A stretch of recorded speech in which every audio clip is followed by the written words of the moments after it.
Bonjour les amis. Figurez-vous que je vous avais fait une vidéo ce matin.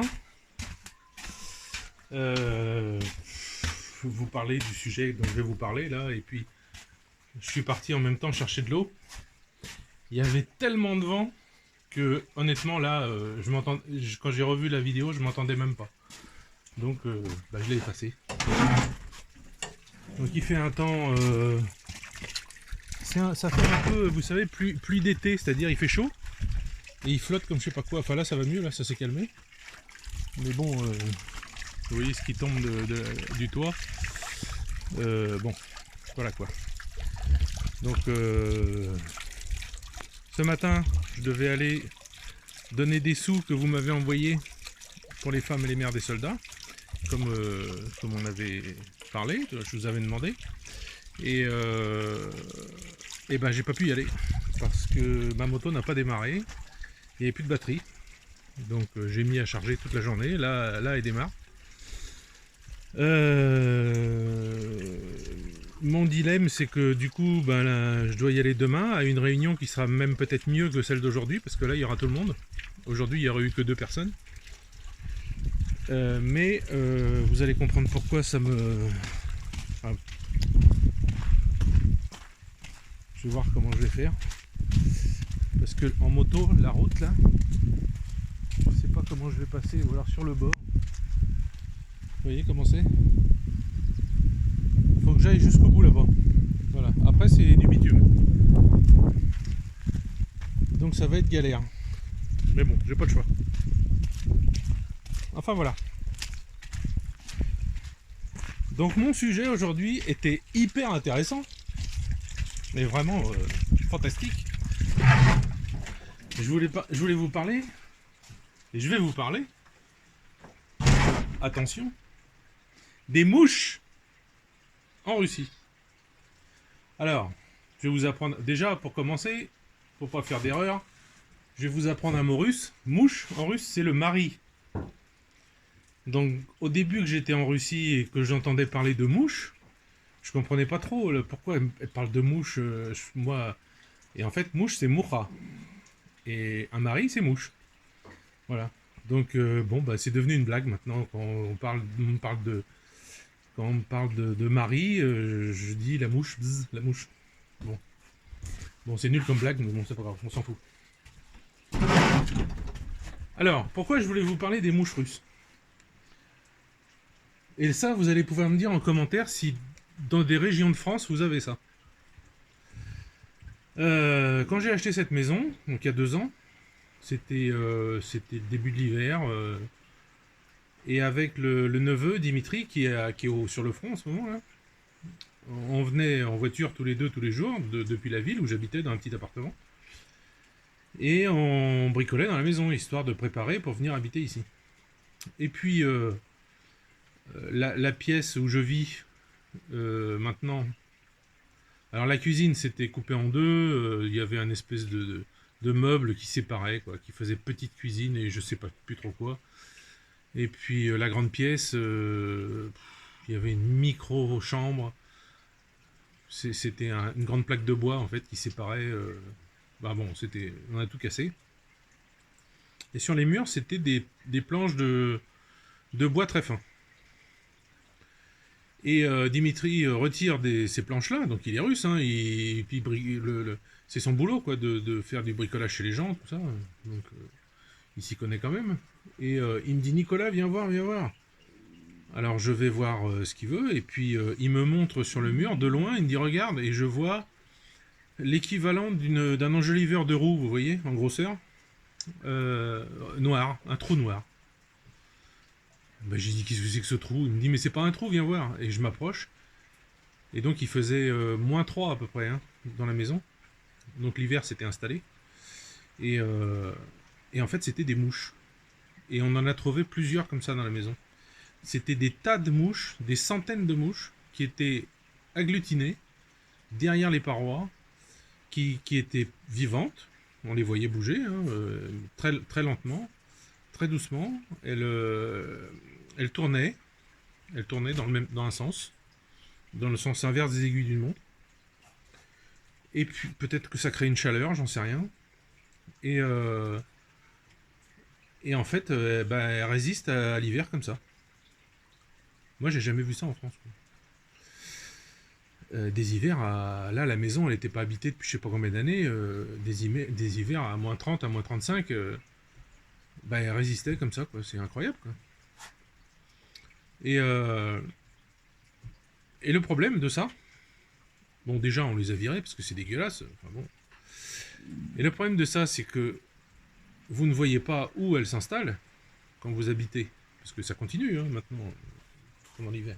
Elles vont se mettre derrière des parois, derrière... on voit pas où elles se mettent. Et quand le printemps arrive comme maintenant, et ben elles sentent qu'il commence à faire chaud, donc elles sortent. Et vous vous retrouvez non loin des endroits où elles s'étaient installées, avec des nuées de grosses mouches noires. Dans mon couloir, par exemple, il y en avait plein. C'est incroyable. Ça faisait un bruit, d'ailleurs c'est le bruit qui m'a attiré. C'est le bruit, j'ai été voir, mais qu'est-ce que c'est que ce bruit, ce vrombissement. J'ai été voir, et sur le petite vitre au-dessus de la porte de l'entrée du couloir, qui donne dehors, je voyais des mouches, mais par centaines. J'ai jamais vu autant de mouches de ma vie. Donc je leur ai mis un coup de bombe, parce que bah, la fenêtre s'ouvrait pas, rien, bon, je leur ai foutu un coup de bombe. Et puis maintenant c'est un cimetière de mouches là-haut, sur le rebord de cette fenêtre. Il y a des centaines de mouches mortes. Il va falloir peut-être que je retire un de ces quatre, mais pour l'instant il y a ça. Donc est-ce que vous avez déjà vu ça chez vous, quoi, en France? Moi, c'est la première fois que je vois ça. Des grosses moumouches. Vraiment, bon. Alors sinon, on a une autre grosse moumouche là. Voilà, une grosse mouche noire. Ah, moi Jojo. Qui est mouillée, parce que j'ai voulu les rentrer, elles n'ont pas voulu. Et quand il a commencé à pleuvoir comme je sais pas quoi, le temps que je mette mon blouson, que je sorte et tout ça, elles étaient là, dehors, trempées, évidemment, à me regarder. Et du coup, ben, je me suis fait encore plus tremper, parce que quand c'est comme ça, ben, les grandes, elles savent, elles rentrent. Mais les petits, là, ils ont peur d'aller sous la flotte. Du coup, ils restent sous la pluie, enfin, à l'endroit où ils imaginent être planqués de la pluie, alors que non. Et il faut aller les chercher. N'est-ce pas? N'est-ce pas, notre chat? Donc, je sais pas si je vous ai dit les noms. Tiens, ça, c'est notre chat. Parce qu'elle est née la nuit. Le blanc, c'est...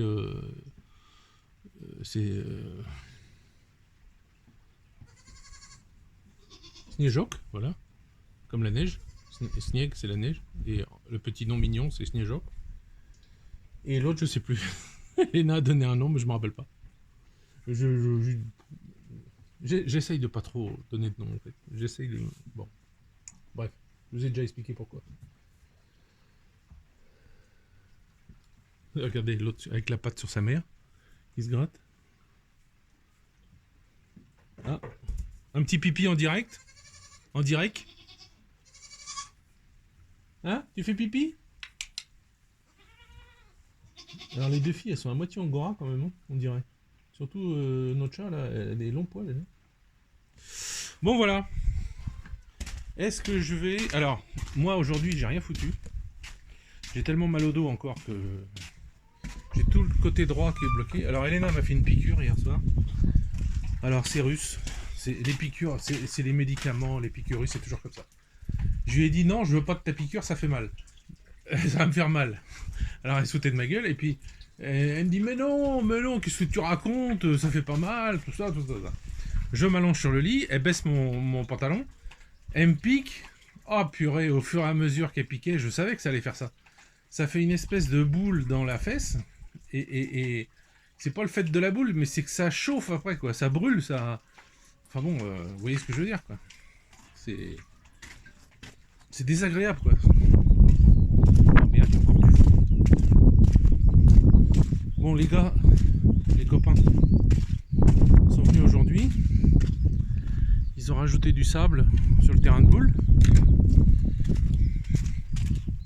Je vais vous montrer ça. Je vais vous montrer ce qu'ils ont fait aujourd'hui.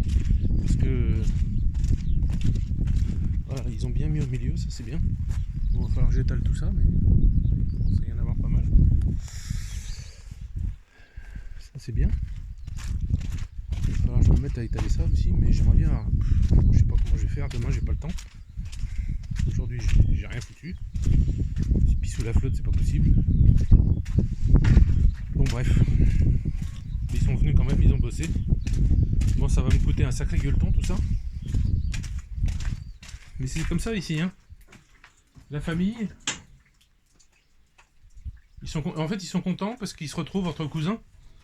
Et ça leur fait plaisir. Ah, c'est comme ça. Alors, je vais vous montrer où ça en est, parce que moi j'ai même pas vu. Hop. Regardez-moi ça.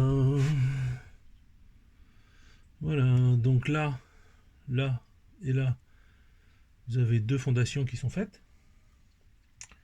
Deux angles. Ils sont en train de faire le tour, petit à petit. Ici, là. Et puis après ils vont fermer, je pense, là.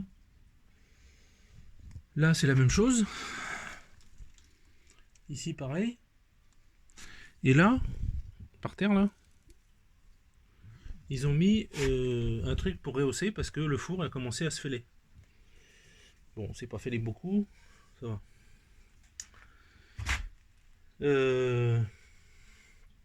Bon, bah c'est du boulot, quoi. Heureusement qu'ils sont là, qu'ils sont jeunes. C'est de la jeunesse. Donc ça bosse toute la journée, de 8h30 à 16h. Puis après ils rentrent à la maison. Ah, alors, je vais vous montrer. Alors, faut que je vous explique. En Russie, vous avez... Merde, pourquoi c'est mouillé ça? En Russie, vous avez un truc qui s'appelle le jubilé. Moi, en France, j'ai jamais fait ça.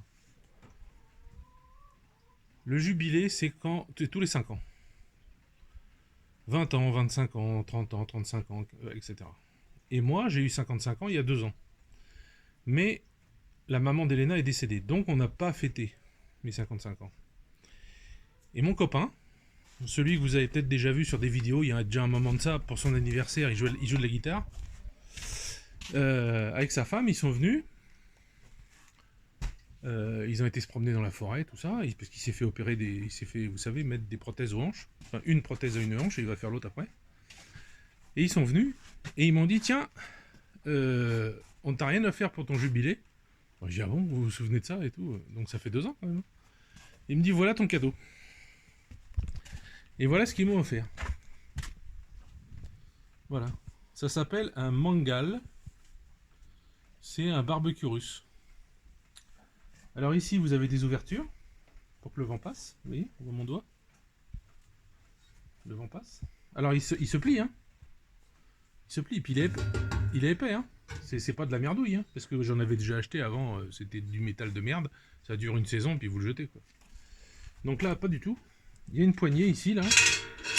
Il y a une poignée pour le porter comme une valise. Quand ça c'est plié, ça c'est plié, ça c'est plié, ça c'est plié, les pieds se replient comme ça, et ça fait un truc épais comme ça, à transporter, qui est assez lourd, mais voilà. Donc c'est mon cadeau.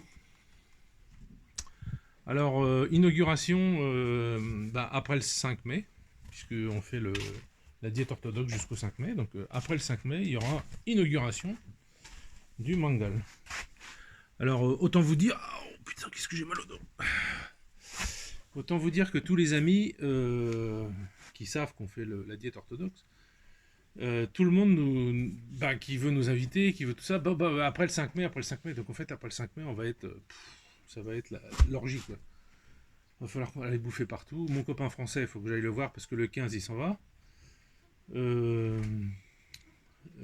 Slava et puis sa femme, pareil. On va les inviter pour manger des chachliks. Alors, qu'est-ce que c'est que les chachliks? C'est des brochettes. Alors, c'est des brochettes, mais les carrés de viande sont plus gros qu'en France. C'est des plus gros cubes de viande, enfin cubes ou morceaux, quoi, qu'on enfile sur la brochette. Ils mettent pas d'oignons, ils mettent pas de tomates, ils mettent pas de poivrons, ils mettent pas tout ça. Par contre, ce qu'ils font, c'est que la veille, au matin, ils préparent une bassine, ils mettent la viande dedans et ils rajoutent la marinade dont chacun a le secret. Donc il y en a, ils font la marinade avec du lait. Il y en a, ils font la marinade avec уксус. Donc уксус, c'est du vinaigre blanc. Il y en a qui font des marinades avec différents trucs. Alors vous pouvez acheter en magasin, il y a beaucoup des petits paquets d'herbes, vous savez, de trucs pour agrémenter les plats, spécial chachlik. Voilà, c'est des herbes spéciales pour ça. Mais en général, les gens le font quand ils sont pressés, mais sinon, soit vous pouvez les acheter en magasin tout près, c'est des petits seaux. Il y a le jus, il y a la marinade, bah, ça marine depuis un certain temps quand même déjà là. Il y a la viande, il y a tout, c'est de la bonne viande, c'est bon. Euh, Sinon, il y a le. Donc on fait la marinade. Le lendemain, avant de mettre sur le barbecue, évidemment, on prépare le barbecue. On fait des braises. Bon, vous savez comment on fait un barbecue. Et une fois que les braises sont bonnes, eh ben, on met la viande sur les brochettes et on les place dans les petites encoches qui sont en haut. Je vous ai pas montré. Il y a des petites encoches ici. Alors, là, il y a deux sortes. Il y a des rondes et des fines, suivant le genre de brochette que vous avez. Donc vous la placez là et là. Ah non, qu'est-ce que je raconte? Non, non, c'est tous. C'est là pour tourner et là ça bloque. Voilà, en fait c'est rond, petit, rond, petit, rond, petit. Voilà, c'est comme ça. Donc en fait vous insérez votre brochette et vous la soulevez, voilà, pour la tourner. Ok, j'ai compris. J'avais pas fait attention à ça. C'était pas. Je pensais que c'était pour des trucs différents, mais non, c'est pas ça. Alors voilà, voilà ce que. Après la diète orthodoxe, en fait, c'est vous avez c'est ce moment où pendant un certain temps où c'est assez souvent la bringue parce que les gens ont pas fait de brochettes depuis voilà, le printemps est là et ils ont envie de le faire mais ils le font pas. Il faut résister. Euh, donc vous voyez, c'est assez c'est comme ça quoi. Donc voilà. Et ben écoutez, pour aujourd'hui, je crois que ça va être tout. Je vous ai dit ce que je voulais vous dire, plus le barbecue que j'avais pas prévu, mais enfin le mangal, ça s'appelle comme ça, mangal. Alors ah oui, il en existe des grands, hein, des vraiment grands pour 30 brochettes. Bah, s'il m'avait pas offert ça, c'est enfin et même je pense que je vais quand même me l'acheter un de ces quatre. Il y a des gros mangals en fonte, enfin en acier traité ou en fonte, enfin vraiment des gros, avec des planchettes de chaque côté, avec un toit pour pas être mouillé, pour aller faire les brochettes sans problème quand il pleut. Il y en a avec sur le côté une espèce de grand carré, un petit peu comme dans mon bagnat, vous savez, pour faire le feu, avec un gros cercle au-dessus, vide. Donc vous faites le feu dedans, vous placez dessus une sorte de grand wok, et puis là vous préparez ce que vous voulez. De la viande, des légumes, du poisson, un plat quoi. Du riz avec de la viande, ça s'appelle. C'est un plat ouzbek, ça s'appelle plof. Enfin non, plof, non, on peut peut-être pas trop le faire là-dedans parce que le plof, il faut que ça soit. Le plof, il faut que ça soit. Vous faites revenir la viande, les oignons, les épices, tout ça au fond de la gamelle. Une fois que tout ça c'est cuit, vous mettez le riz dessus, par-dessus. Une bonne épaisseur de riz quand même. Hein. On voit plus la viande du tout. Vous remplissez, vous mettez de l'eau. Non, on met pas d'eau. Ou si on met un peu d'eau. Je sais plus si on met de l'eau ou pas. Je crois qu'on en met un peu. Et ensuite, vous faites des trous dans le riz avec le doigt, comme des cheminées. Et après, vous fermez. Et le riz, il va cuire avec la vapeur du jus de la viande et du peu d'eau que vous avez mis. Je suis pas sûr qu'on met de l'eau, je me rappelle plus. Et c'est vraiment bon. C'est vraiment super bon. C'est super delicious. Si vous voulez, vous regardez sur internet la recette. Quand on en fera un, évidemment, j'essaierai de filmer ça. Ça s'appelle plof. Voilà, P-L-O-F. Plof, ouzbek. Ou du Kazakhstan. Chaque pays de ces régions-là a son plof, a sa recette différente, avec ses épices, avec tout ça. Mais c'est très très bon. Écoutez, voilà. Bon, demain, j'espère pouvoir y aller. Ce serait dommage que je puisse pas y aller quand même. J'ai juste allé au bout de la rue avec la moto. Après, c'est bon. Après, la flotte, je m'en fous. Après, c'est du bitume, donc on s'en fout. J'ai mon blouson d'hiver, là, bah, tant pis, il est chaud, mais j'ai mon blouson d'hiver qui résiste à la pluie. Bon, ça devrait aller. Bon, le jean, il sera trempé, puis, mais bon, j'aurai le cul trempé, mais tant pis, hein. C'est comme ça. Allez, oui, oh, je suis fatigué. Allez, je vous laisse sur ce baillement fantastique. Allez, à plus.